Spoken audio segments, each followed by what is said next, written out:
Catalina apartments, man. It's nostalgic. All right. I had to go ahead and give y'all a shot of that. Today's video, I'm going to be covering just more drama from the family court and the unfortunate circumstances that has us separated as a family. But I hope you watch this and learn something. I love you. See you soon. Okay, so in today's video, I'm going to be basically reviewing the financial burden that the family court creates for fathers. And I'm going to be listening to this individual on YouTube here who explains this process very clearly. And then I'm going to show you what I experienced that backs up what he's saying, like I did in my last video, as far as the costs that and as far as the financial burden and what it costs when you embark on a custody battle, like I did for my first child, which is my daughter, Jaden. So let's get into it. In custody determinations. The sad fact is, this alone accounts for why so few fathers fight for custody. Any competent attorney will tell a father the reality of the biases against them and the uphill battle that he'll face. But what happens if they do want to fight for their rights? What happens if they do want to take care of their children? Well, my friends, that's when another reality kicks in: the cost to doing so. The terrible price to be paid emotionally, mentally, physically is high, but the cost to do so financially often bankrupts fathers and cripples them for years, even decades to come.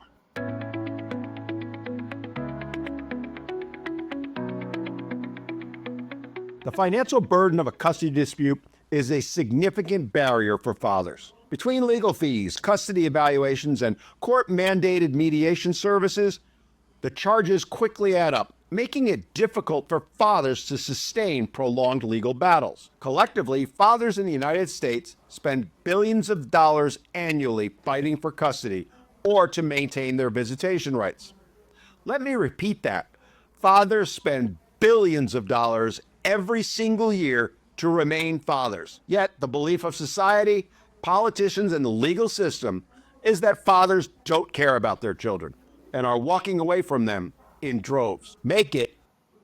That's supposed to be me. I'm supposed to be just abandon you guys when you don't understand, like, this is all the legal headache and process that in the background is been going on for years, especially with Jaden's mother, Natasha. Makes sense. And another point to be made is it defies logic when feminists claim that fathers don't care about their children, don't fight for custody, and when they do, it's only because they want to avoid paying child support when they're spending billions of dollars every year in their fight. It's a lie that feminism has long perpetuated. And it's pure lunacy to make such claims, while at the same time, these fathers are spending those billions upon billions of dollars every single year fighting to remain dads. As I said, the prevailing belief that fathers have shoved down their throats by moms, the courts, and society is that if they truly wanted to be fathers, then they'd fight harder. And again, I say, why are they being made to fight at all? Well, my friends, the answer to that is quite simple. Because it makes the lawyers a lot of money. A lot of money. And this sentiment ignores the immense financial and emotional toll a custody battle has, and shifts the blame completely onto the fathers for systemic inequalities. The truth that no one wants to admit is that a typical custody battle will cost tens, if not hundreds of thousands of dollars, and take months, if not years, to be adjudicated. And almost all of that burden will be placed on the father. And where does that money go? Well, my friends, it goes straight from the family's bank accounts into the lawyers. The well-hidden truth is that the family court system, and divorce in general, is designed to be one of the biggest methods of wealth transfer ever devised. It is largely why politicians, who are overwhelmingly lawyers, as well as judges and attorneys themselves, work so diligently to maintain the corrupt system as it is. It's why they refuse to acknowledge that the current system is broken and that the best interest of the child paradigm is anything but. It's why they refuse to implement changes in the law, such as shared parenting or meaningful child support reform, lest it upset the apple cart. Better little Johnny's college fund be spent on legal fees in a custody battle so the attorneys can pay for their new boats or second vacation homes than for it to be used to, oh, I don't know, provide him with a college education. Add to it that on top of the tremendous financial burden to cover the legal fees, fathers are also burdened with onerous child support orders and having to maintain the same quality of life for his children, not just when they're with him, but when they're with their mother as well. And again, it goes back to the real question of why. Why are fathers forced to fight so hard to maintain relationships with their children in the first place? The answer, as I said, is because it's making lawyers rich to do so. But it doesn't stop there. Oh no, my friends, there's another financial burden that has to be discussed.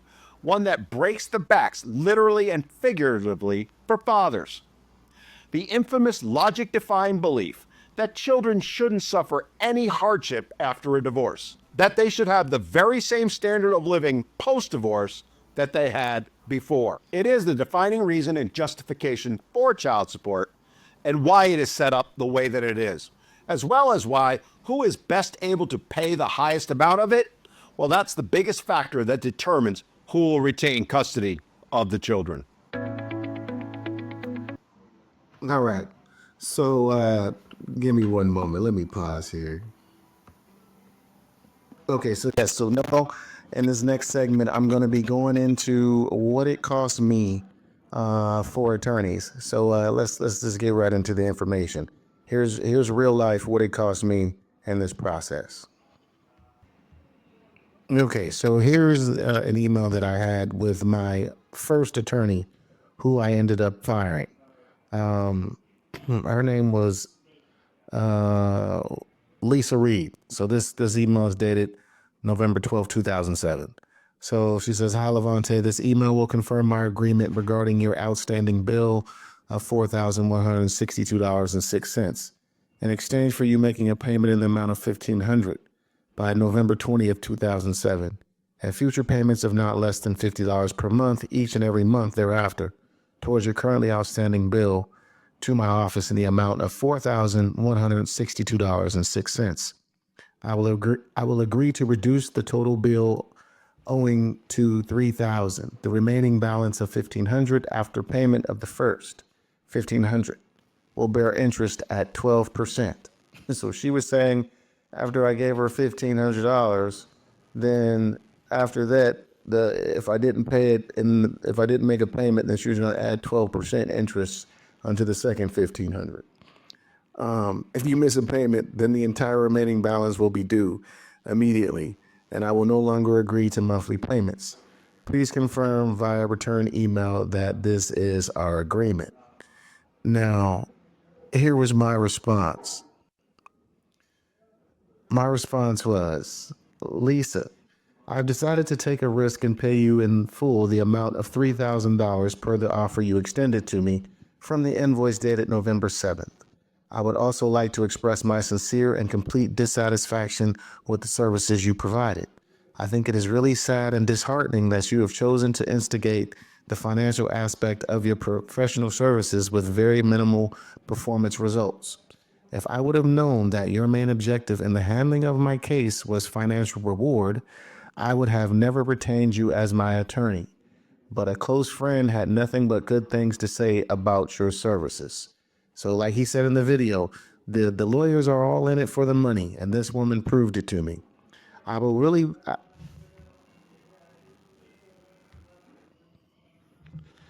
really wish you could have shown the same conviction and forwardness that you expressed in your email below regarding the payment arrangements we agreed upon with the facts of my case in court. But sadly enough, that was not the case. As I stated before, a close friend of mine truly believes in your performance as an attorney, and to your credit, I'm sure he believes that for good reason. In all honesty, my word of advice for you to you for clients and cases you handle in the future would be when you have time off work, as you did with my case, you were on paternity leave, take that time off work and not work. Sometimes I felt like you were detached and distracted from my case. And in actuality, I can understand it if you were, because if you had just given birth to your child, and you probably should have been enjoying that time with your family and not taking my case. She took my case when she was on paternity leave. She just had a baby, and she did that just for the money. That's why I fired her. If I could take back retaining your services, it wouldn't be because I didn't have confidence in your abilities. It would really be because it would have been in my best interest to hire someone readily focused in work mode. I know I could have not focused on work while I was on my parental leave, but I guess that's maybe where you and I differ. All in all, I hope that $8,000 I'm giving you helps me to get my little girl back to her father that loves her more than the financial loss. So just in the very beginning of this process, cost me $8,000 that I paid to this attorney for me to show you what happened to me in the next segment as far as how much my child support got ordered to. Let me pause. Okay. Let me get into this. So this is dated December 10th, 2007. This was an email I sent to my second attorney that I hired because I fired the first attorney. Like I said, she was taking my case. I gave her $8,000 and she was on paternity leave. She should have been breastfeeding her child instead of worrying about taking money from me in a case that she knew I was going to lose, because that's how this whole process works. But we are scheduled to appear in court next Monday.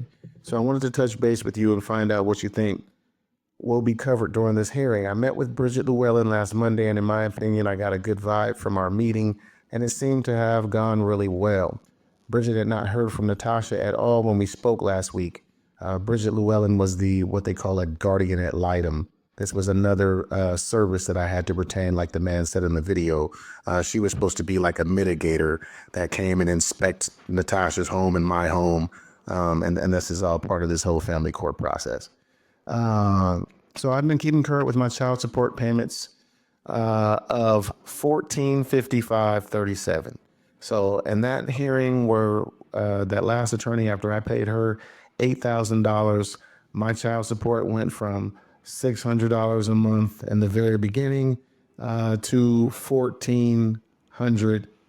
$1,455.37 is what I paid for the first year of Jaden's life.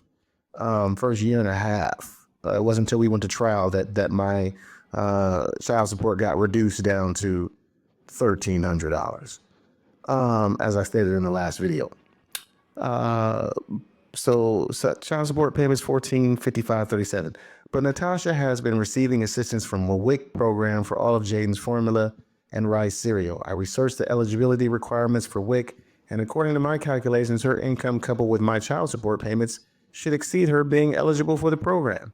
Not to mention, if she has been getting free formula, what is all these notifications?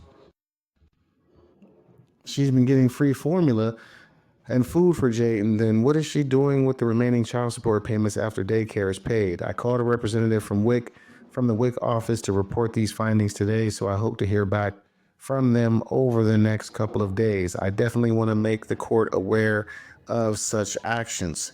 So I know now that they don't even calculate any child support payments as income. It's like free money that you can get. Women never have to even count child support payments as any money, as income. I'm sorry. They don't even have to count it as income. According to the previous order, Natasha and I are supposed to communicate over email.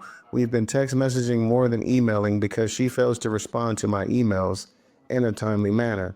Over the last 2 months, Jaden has been to the emergency room on a couple of different occasions, and she was diagnosed with GERD, all of which I was unaware of. My insurance company provides an invoice to me once medical services have been received. That is how I've been keeping abreast with Jaden's health care.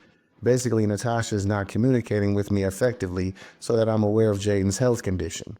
I would like to make the court aware of all these things at the next hearing. I have copies of all the medical invoices that have been billed to my insurance company over the last couple of months.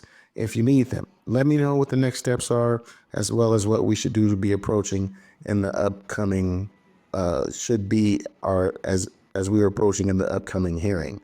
So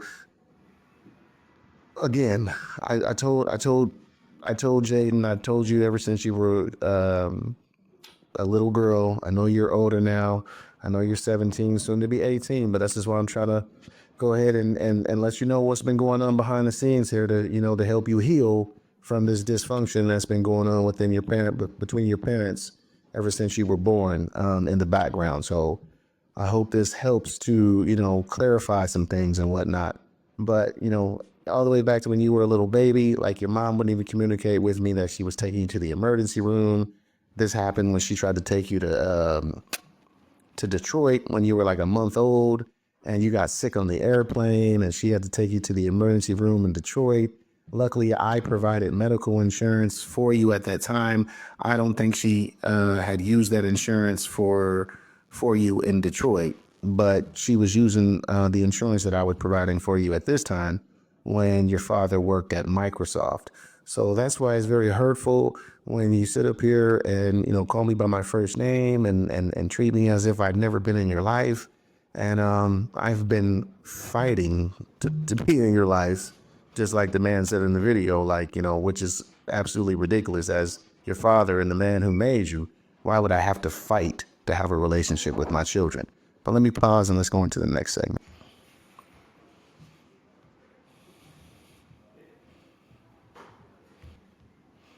Okay, so here was a list of my witnesses as we prepared and went to trial. This was my list of witnesses from people that could vouch for me, being a good father and taking care of Jaden when she was a baby. This was just part of the whole family court process. As the man said in the video, a lot of times they, make fathers take parenting classes, and everything is a burden on the father. And I did all of those things. I had to pay for this guardian ad litem. I paid for these attorneys. I was paying child support on top of only being able to go see my daughter at daycare for the first, 6 months that she was alive. I could see her twice at daycare. I would go to daycare and feed you and change your diapers. And then on Fridays, I would take you to work with me when I worked at Microsoft. And then I would drop you back off at Country Dawn. That was for like the first 6 months of your life. But here was my list of trial witnesses. My friend Ron and Tish have 4 children. They have been married for over 10 years. Ron and I have been best friends since we were in 5th grade. Ron is a bus driver for Metro. Tish is an investment and sales entrepreneur. Roy and his wife Rosie have 3 kids and have been married for over 8 years. Roy and I have known each other since high school and attended college together from community college all the way through graduate school. Michelle Black, my sister, your auntie. Michelle is single mom of 1 girl, my niece Tyresa, who does not have a relationship with her father because my sister kept her away from her father her whole life. I don't even know who Tyresa's dad is. Never met him. Couldn't even tell you his name. And when she was in high school, she believed she was a lesbian as well. Now she's married and has a few children. But I remember when she was in high school, somehow she got confused with her sexuality and she believed she was a lesbian, and a similar situation where she feels abandoned by her father. FYI. So, and then Bhavin Babazar. Bhavin and I have worked together for the last 2 years. Bhavin has witnessed me bring Jaden to work during the months I was only able to take her from daycare 2 times per week. Bhavin is married and has 1 child himself. And so this was my list of witnesses for trial that I initially made. But let's close the video out here, and I'm gonna show you who was last on this list. So my attorney had contacted me. He says, "Has Roy seen you with Jaden? How about the names of your mom? Still think she'd be good, and fiance?" And then so I respond, I say, "Both of my parents have passed away. Roy has seen me with Jaden on a number of occasions. Everyone on the list is close to me, and I spend considerable time with him on a regular basis. Oh yeah, my fiance. I need to add her to the list too. So this was my fiance at the time, who is now my ex-wife, who is also the other person who has now decided to try to entertain family court, get a parenting plan, threaten me with attorneys, and constantly seeking for child support. The whole same process. And this person here was here in the beginning, and this person right here, Brianne Payton, promised to never do this to me. So this is how deep this whole process is with the family court and everything that the man said in the video. It's just a wicked system, just as what I said in my initial videos to your mothers. This whole process is evil and it's wrong. So let's look at her bio. Look, I even had her phone number. Brianne and I have known each other for almost 5 years. Brianne is 5 months pregnant and she works with mentally disabled people in Vancouver, BC. Her father has been her primary caregiver for most of her life. Brianne has come down on the weekends, and I have Jayden. Has come down on the weekends since I've had Jayden. The very first weekend, I was able to keep her overnight. So that's how you got introduced to Brianne, who you called Boopy, because Boopy was my nickname for her when she was just my girlfriend and fiance. And so that was my little loving little name I called her, was Boopy, my little Boopy Boo. And so it's so disheartening now to, have you guys take sides and make it seem like, oh, my videos made your mothers look like such terrible people. Hey, I haven't shown you nothing but what the actual facts of the truth are, and what's really going on behind the scenes. So you decide who is really making all of our lives difficult. But it surely has not been me. So it's just so sad. And then to see this Brianne Payton, who is now Brianne Elligan, my next video that I'll make, I'll be showing you how I went through the green card process and sponsored her in the United States, and gave her a life here, which got her a social security number and set her up for success to graduate from college like me and start her career in the school district here in the country that she never grew up in. And I'll close out there. All right, and that's it. I'm out.